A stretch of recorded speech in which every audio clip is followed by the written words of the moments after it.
World Series St. George, Thursdays at 9 on Fox. He's also back on the road, packing them in all over North America on the Listen to My Face tour.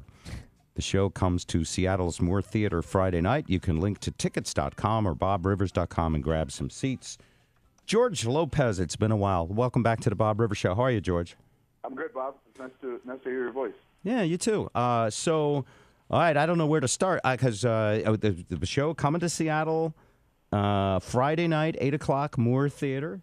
Big show. You got a brand new TV show Thursday night at 9 o'clock on Fox. You're working hard.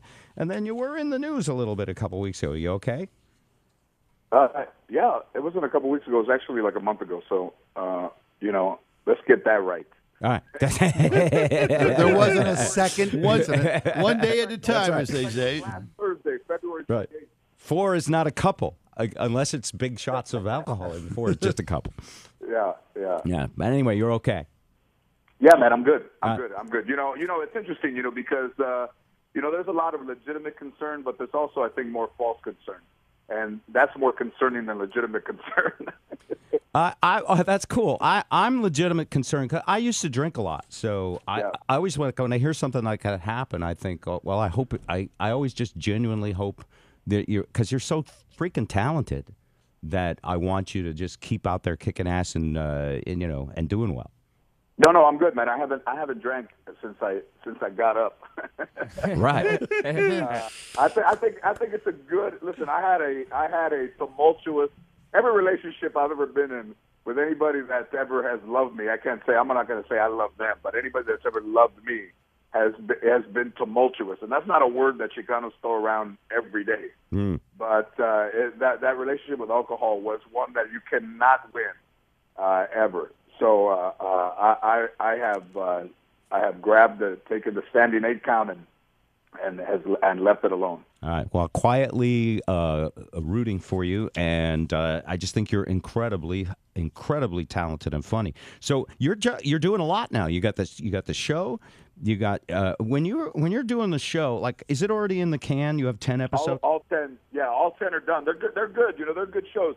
It's interesting, because of social media and the internet and internet shows, the texture of entertainment is much broader than it was, 12 years ago when my other show started. So it is watching television is not the same way it used to be. They put in DVR numbers, DVR plus 3 days, DVR plus 7 days. You really don't get a real legitimate number till probably 10 days. So all of that it takes a little getting used to. Right. So, for example, that's how I watch TV. I watch it when I want to watch it. So, I think I missed your first one. It's going to be Friday. Let's see. You're Friday at the Moore Theater. Your show is Thursday. Thursdays at 9. 9 o'clock. So, if I just go click on demand and watch it, like tonight, you get credit for it. I think so. Yeah, I think you get credit because we're still into the last week's episode. Right. So, the live plus 7 is still. But if I watch it next Wednesday, you get screwed. Maybe. They should give us the rules of etiquette to being nice to the people you like watching on TV. Because they still use the whole Nielsen system, which I think is outdated. Right. Right. The Nielsen family was a great family 70 years ago, but with cable and listen, man, you can find. We can't find an airplane, but you can find what somebody is. Isn't that amazing? Isn't that unbelievable? Yeah, it's crazy. By the way, I got an email last week from somebody that says, "Don't talk about Breaking Bad. I'm in the 3rd season." And so, do you ever think about that? Like, you have something else that went into syndication too, that people could be watching you for decades or even beyond your lifetime. Well, I actually did a movie with Marissa Tomei. I produced a movie called "I'll Be the Robot." It's in the trailer. It's in with the Chavez movie.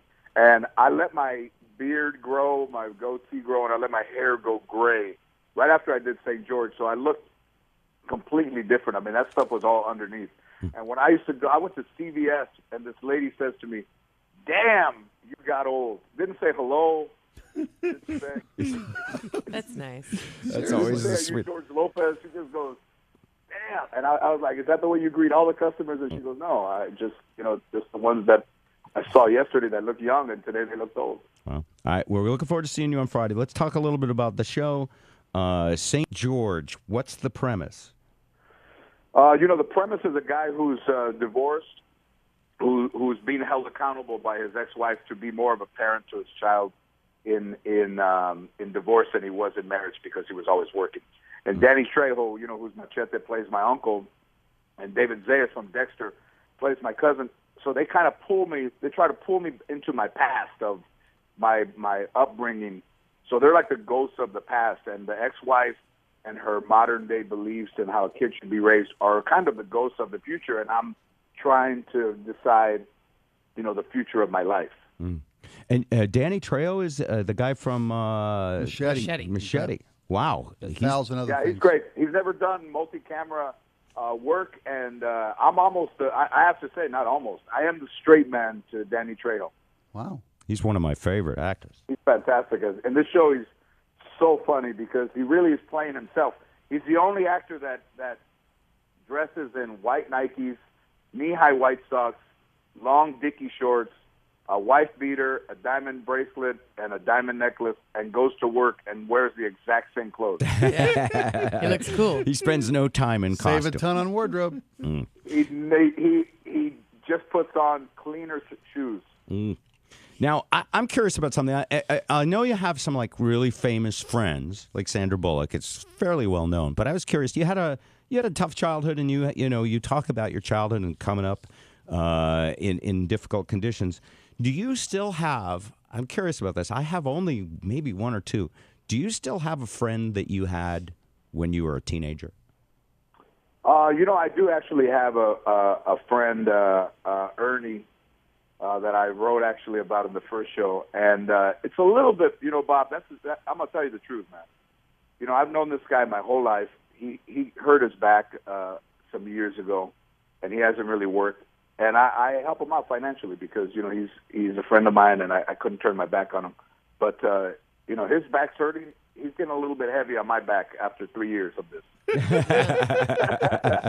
I'm not gonna lie. He's getting a little heavy. But you still have it, so that's kind of cool because, you're famous. You get to hang out with famous people and all of that. But you still have some a bud from the old days. Does he ask you for money? Yeah, he does. He does. But it's always I hate to ask, and then they ask. Right. I hate to ask. Here it comes. Yeah, here it comes. But I give it to him. It's funny because I've been doing this for so long that I kind of don't remember what I was like when I didn't do this. That's kind of disconcerting sometimes. By the way, as soon as you said you were giving out money to old friends, the phone's jammed up. Apparently, a bunch of people went to school with you, and they're no. Actually, there's a guy on the phone who's kind of famous himself. In fact, he's a living legend at what he does, and he wants to thank you for something. All right. And I'll tell you who it is. His name is Lee. His name is Lee Oscar. He was one of the original members of the band War. Yes, of course. He's the greatest harmonica player of all time. And Lee Oscar. I saw him last year at the Playboy Jazz Festival. Oh, no kidding. Lee Oscar, come on, say hi to George Lopez. Hey, George. Hey, Lee. Hey, man, I just want to say thank you, man. That's giving us a whole new life, man, that you embraced that tune Lowrider for your TV show. So, man, I just turned on the radio and heard you were on, and I have to say hello to you. I've never met you, but, man, I want to say thank you very much. Me and my colleagues, we all just talk about it all the time. Well, I appreciate that. Thank you very much. It was a great band. It's a great anthem, and it's a great song to be identified with. Yeah, and by the way, Lee's still in the process of getting screwed over, right, Lee? Well, I don't want to talk about that. I can tell you, listen, anytime there's money involved and there's more than two hands, you're going to have problems. All right. Hey. I want to tell you, man, me and Howard Scott, B.B. Dickinson, Hale Brown, Richmond Guys of War, we still jam and play the music like it's supposed to be played, and we call ourselves the Lowrider Band. The Lowrider Band. So the fact that he's using that for the show is fantastic. Well, you know what? That Lee and the guys that he mentioned are original members of the band. It was an amazing band, as good a band as you could put together at that time. The percussion. Yeah, I'd love to go see you guys. Those guys are brilliant musicians. All right, Lee, thanks very much. Lee can open for you Friday More at the theater. More Come Theater. out. I've seen Lee there several times. Oh, yeah. It's So, great. yeah, and George Lee's one of those guys. He's like got 4 out of the 5 original members. And I'm not even sure he's allowed to say conflict, much less war. Police action's not a when they actually play. So anyway, back to you. More Theater Friday. But opening be the only way to get in, too. I think the thing's completely sold out. Is it totally sold out? Are you just talking to us because we're your radio friends and you're not trying to sell tickets? Well, we are radio friends, but listen, man, anybody wants to talk to me, I'll talk to them. All right, very nice of you.